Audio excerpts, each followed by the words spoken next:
Hello, ho advocates. Dr. Lew is here from the Health and Wellness Spot. Now, we have had multiple discussions with both doctors, patients, and you, the public, about diabetes and sugars. And most people have different opinions about this conversation. However, if you've not suffered the consequences of diabetes, or if you've not suffered diabetes, or if you've never nursed somebody who has diabetes, you can never understand this battle, okay? And it's always fair that you become open-minded, get new information, use that information to help people recover from diabetes and to help yourself to prevent the occurrence of diabetes. Diabetes is dangerous, and it's a condition that you can simply prevent instead of waiting for it to be here so that you start treating it. If you already have the fate of diabetes, you are already having the diagnosis of diabetes, do not own the disease. Do not say my diabetes. Do not say I am diabetic. No. At least say I was diagnosed with diabetes. All right. And then that will actually separate you from the identity of the condition.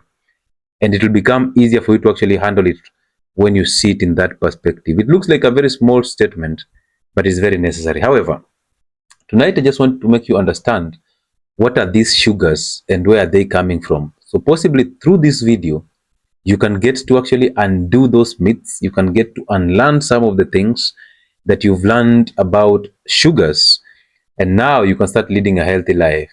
Just realize this from the word go, that there is no deficiency for carbohydrates. There's no deficiency condition for carbohydrates. If you don't consume any carbohydrates, you will not suffer from any deficiency condition. The only thing that will happen to you is you will lose weight because you'll burn the extra fats. Because the moment you stop bringing in the sugars, your insulin levels go down. When they go down, it's time for you to burn what you actually stored in the fat cells. All right. Now, a lot of people will say, oh, diabetes is high blood sugars and it's chronic high blood sugars. But they don't even know where did you end up, how did you end up having these chronic high blood sugars that cannot go down? And I've told you multiple times, if at all treatment of diabetes with medication, if at all the goal was to lower blood sugars and now diabetes is gone, medications for diabetes will be perfect therapy for diabetes. But in that discussion that we had with that doctor on that live, you realized that there is no way, according to him, that somebody can actually get complete remission from diabetes. You can recover, but it doesn't mean the diabetes is out. You see that? And that's how the mess started. The problem with our doctors, our nutritionists, our diabetologists, our pharmacists is actually them believing so much in what they're actually practicing. They believe that medication can actually change the situation, even though they have been giving people medication all through, but they see medication for chronic conditions are not actually helping. They are changing the form of the disease, or they're actually making sure that they mask the symptoms as they allow the disease to establish itself. And then later on, the disease clears you up and they will tell you died from diabetes.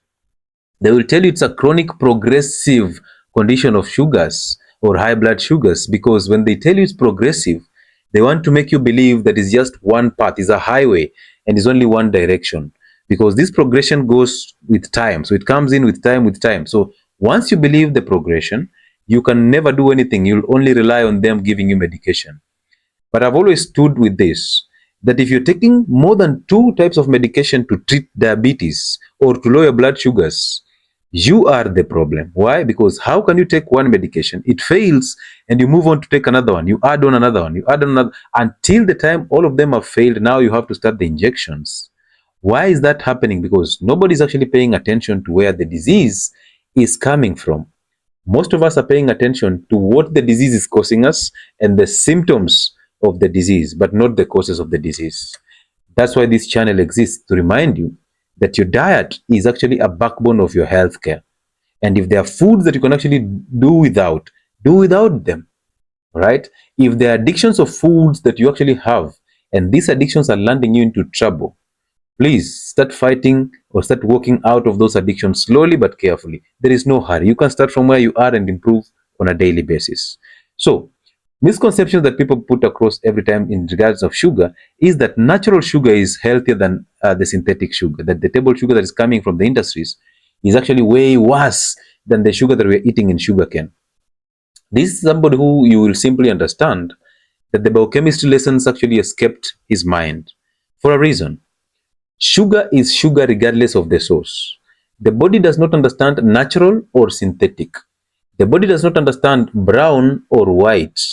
The body does not understand those colors. The body does not even understand that this is ugali coming from sorghum and this is ugali coming from maize, or this ugali coming from an industry. The only difference possibly from the one that is coming from the industry is it could have added ingredients that can actually destroy you faster than the others. But the end result will be the glucose. So let me take you to this sugar so that you can actually understand what I mean when I talk about sugars. Okay. So number one, sugar is just a name basically to denote or to connote carbohydrates. So carbohydrates are what we call sugars. Now, when you consume any carbohydrate, the end result is not you absorbing that carbohydrate into the system. You will not absorb ugali, the brown ugali, into the bloodstream. You cannot measure brown ugali in the bloodstream. You cannot measure brown chapati in bloodstream.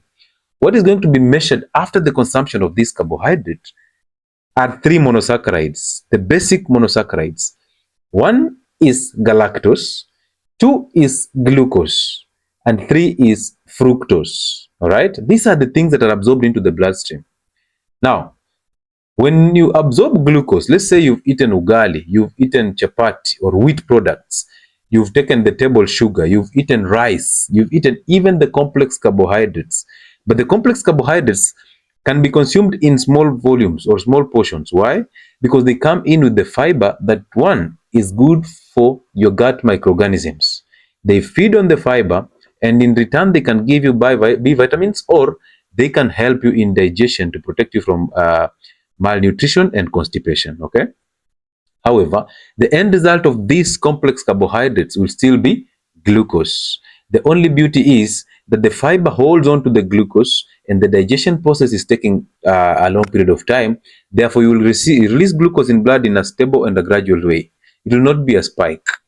Our fight is against these spikes in blood of blood glucose. When you have those spikes, you're going to bring in the spikes of insulin, and those spikes will cause you insulin resistance in the long run. And that's what we are fighting. Okay, we want to release glucose in a steady flow in blood so that we end up utilizing it appropriately, and that's why we are also acting in terms of doing the activities. So anyway, you've consumed ugali, complex carbohydrates, rice, wheat products, and whatever is coming from this at the end of the metabolism is sugar number one, glucose, the one that you measure on your finger. Now glucose gets into the bloodstream and causes a spike in blood sugars, the glucose. And this spike, remember, this blood has a stable amount of glucose. There's a stable range of glucose that is called the normal range of glucose, beyond which we call it, on the higher side, we call it hyperglycemia. So now, this blood with high blood sugars, it will pass through the pancreas. And the pancreas is like the traffic police who has an alcohol to measure how much alcohol the driver has consumed.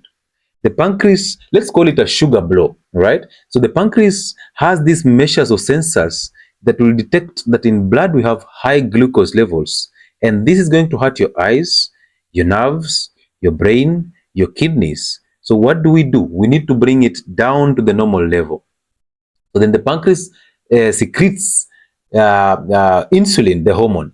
Now, insulin is the opener of the cells, so that it opens up these cells, whether fat cells, liver cells, or muscle cells, to make sure that this glucose in blood flows into these cells. When glucose comes from blood into these cells, now blood glucose goes down. The unfortunate part is that insulin is a hypoglycemic agent. It takes blood sugars to below normal values, normal ranges. And now the body, as a result of adaptation, it has to send you back into cravings so that you bring in new sugars to actually boost the blood sugar levels.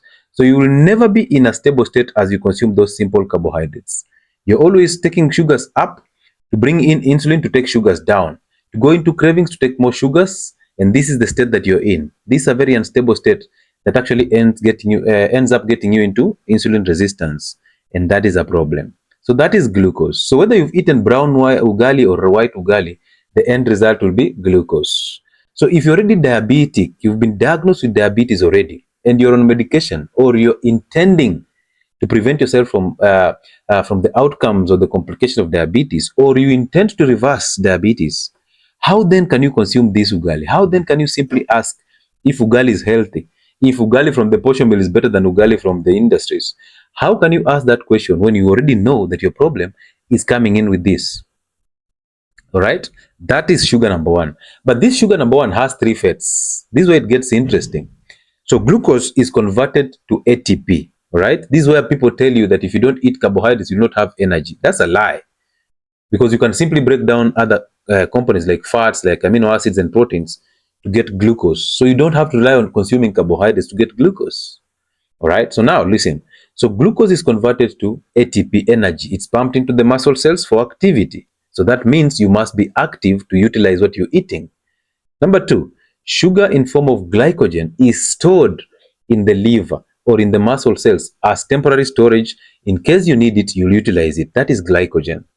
This glycogen holds on to a lot of water. That's why we end up getting edema later on when you get insulin resistance.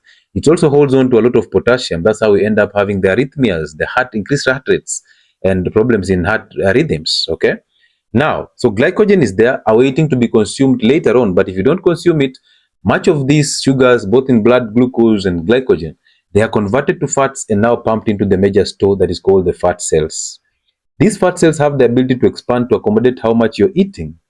And as they are expanding, that's why you start putting on weight. That's how you start putting on a lot of fat.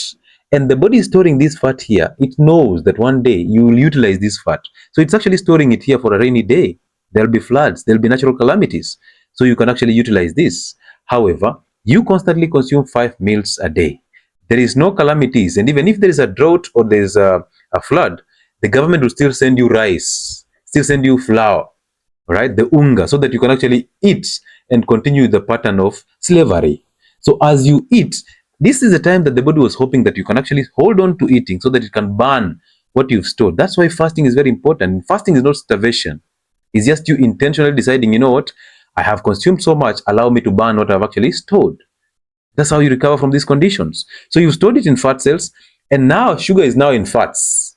And that's a problem because we are creating now a dump site in the fat cells. So those are the three fats of glucose. Fats to put you weight and cause you insulin resistance. Glycogen for temporary storage so that you can utilize it later. And ATP for energy in the muscle cells. Sugar number two, which is fructose, the most dangerous sugar because it fools your doctor that, you know what, I cannot spike blood sugars because it's not glucose. Blood sugars are glucose. So what it does is if you consume that fruit, because this is the fruit sugar, it's the honey sugar, is the sugarcane sugar, is the processed food sugar, the one that is so addictive in processed foods, is fructose. So when you take in fructose, again, three fats will come in. Fat number one, it will be converted to glucose. Therefore, it will spike blood glucose later on. And then, of course, the three fats of glucose that we've mentioned before on this video will come. Fats, glycogen, and ATP. All right. Fat number two, fructose is converted to uric acid. And uric acid, remember, as you consume sugars, you're going to affect kidney function. So therefore, ability of excreting this uric acid through the kidneys will be compromised. So now you've blocked the excretion of uric acid and you're still bringing in uric acid in form of fructose.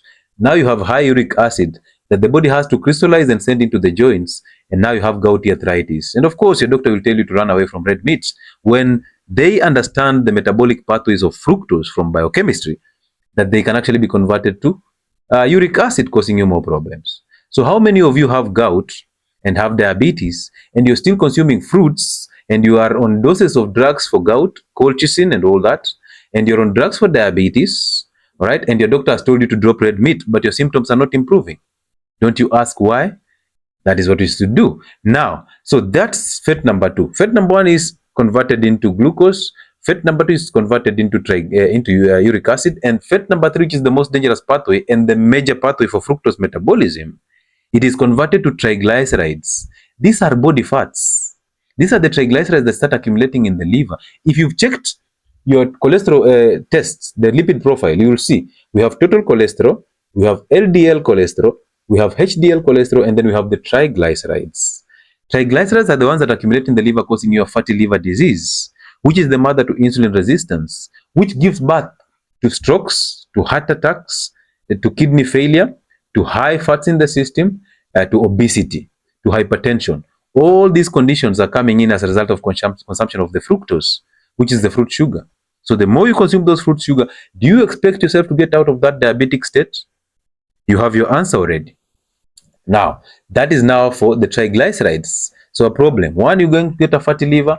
Secondary to that, you're going to get all this metabolic syndrome. So why are you consuming fruits when you already have the diagnosis of insulin resistance, which is hypertension, which is diabetes, which is gout, which is obesity, which is a heart attack and a stroke? How many people have gone through strokes, have experienced strokes, and they are still consuming their bananas?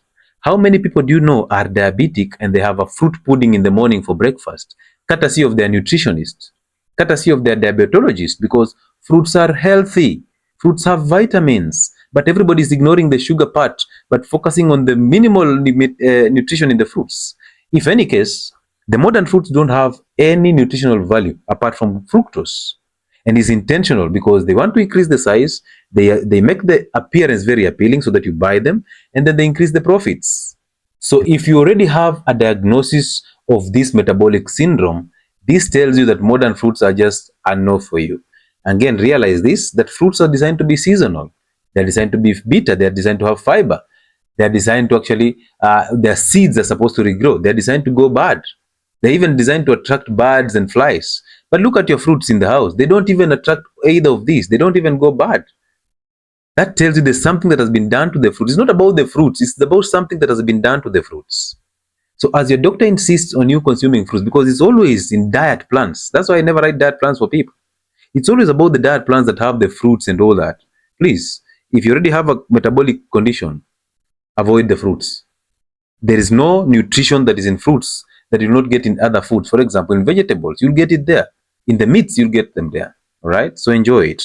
Sugar number 3 is what we call galactose or lactose. This is the sugar that comes from milk. And guess what? As you consume that milk, the end result is going to be glucose, because galactose is converted to glucose in the liver, and the 3 fats of glucose will ensue. Again, we have fat, we have triglycerides, we have fat, we have glycogen, and we have ATP. But how much are you consuming vis-a-vis how much you're converting to ATP to be utilized? So therefore, a lot of what we are consuming in those 5 meals a day plus snacking is being pumped into the fat cells for storage, creating you a dump site that will actually hurt you later. It might take you some time. Maybe you're lucky to take 20 or 30 years, but you'll get there eventually. All right? So don't wait to get there. Prevention is better than cure. So those are the 3 sugars. Now, whether you eat either of these, so basically I'm saying, if you're somebody who has chronic conditions like all the ones that I've mentioned, please, glucose, fructose, galactose is a no for you. They don't serve any purpose in the system. Realize that glucose could be a fair one here, but you can again get glucose from the fats, from the amino acids in proteins. You don't need to take glucose in your diet to actually get glucose in the system. The body was designed so perfectly. All right? Good. Now, ask yourself, what is the mode of action of anti-diabetic medication? That is the answer to if these drugs can actually heal diabetes. The mode of action of most of them is to improve secretion of insulin. But some people who have diabetes, they have high blood glucose and high insulin. So why are we giving you a drug that is going to secrete more insulin from the pancreas?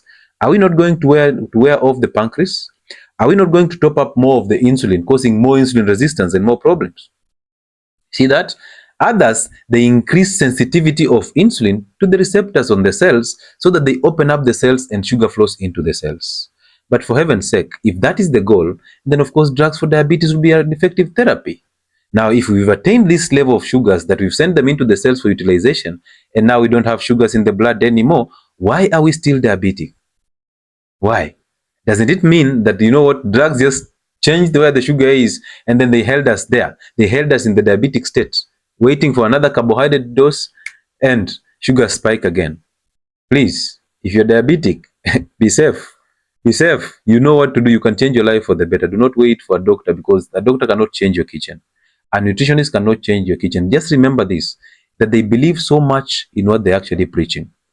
Now, so that is the mode of action of this anti-diabetic medication. But the easiest way to actually survive if you're diagnosed with diabetes is, one, make sure you reduce the intake of the carbohydrates or change the carbohydrate source. Simply move from the simple carbohydrates to the complex carbohydrates, make them minimal in that plate. As you transition and wean off the addiction of the carbohydrates, you can now drop the complex carbohydrates into a clean keto diet. They do work for you.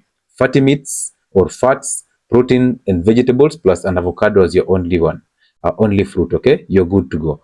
Number 2, increase on activity. Why? Because exercise, specifically the high intensity interval training or the weightliftings, what they do is they improve insulin sensitivity on your cells. And number 2, they improve the utilization of what you're eating in terms of glucose to be ATP so that the muscles can utilize that. They also increase your supply of oxygen into the tissues so that you can actually improve on metabolism. And that is what you need. So go and work out, go and enroll a gym. When you're trying to reverse such conditions, house workouts will not be necessary. You can start with the house workouts as you lose an appreciable amount of weight, and then you transition into the gym to go lifting. You go for hits, go sprints. Okay, this will actually improve sensitivity of insulin, and you'll recover. So 1, reduce the intake, right, and then withdraw the carbohydrates. Number 2, increase the activity so that you can actually burn what you have in the stores as fat cells, and also improve sensitivity of insulin so that if any carbohydrate comes in form of glucose, it can be absorbed and utilized in the cells. And number 3, of course, empty the stores. Which stores are we emptying? The fat cells, the glycogen stored in the muscles in the liver. And how do we do that? Fasting. Therefore, if you have been diagnosed with diabetes, your fear should not be, oh, Daktari told me if I fast, I will collapse. That is not the problem. The problem is that medication that you're using that are taking you into hypo are the medications that will actually cause you the fainting. They cause you hypoglycemia. Now, if you go and do an exercise, if you go and fast, you will suffer the consequences. So talk to your doctor, talk to somebody who actually has the understanding of these things. It is not difficult to reverse these conditions. Talk to somebody who has the knowledge about this. They will help you on how to start tapering down the medication as you bring in new dietary modifications. And when that happens, your freedom comes in. We are interested in your freedom, all right? And information is your first freedom. And that is what we do on this platform, to make sure that you're so informed. And I'm so happy that you're asking doctors those questions, which means the fear is gone. That is a pleasure. Ask your doctor those questions so that you just don't pay money every month for consultation and for medication without knowing what you're taking in, right? Because medications are poisons under low doses. Yes, they can help. I'm not disputing the fact that medication are coming in handy to help, but they are helping initially as you change the kitchen. You don't just take medication and eat the same food that you've been eating that brought you to where you are. We cannot do the same things and expect to get different results. It's time for us to change the kitchen. It's time for us to fix the gut and allow the body to recover and fix us. Basics of this conversation. Realize the only reason why you need insulin is because of excessive consumption of carbohydrates. So you will spike insulin, you will get into insulin resistance, you will have problems. And recovering from those problems will take some discipline, some consistency, and some patience. I hope that this video is educative enough to you so that you can actually share it, so that you can actually like it and comment and ask questions that we can actually find necessary to respond, and you get educated. I wish you well.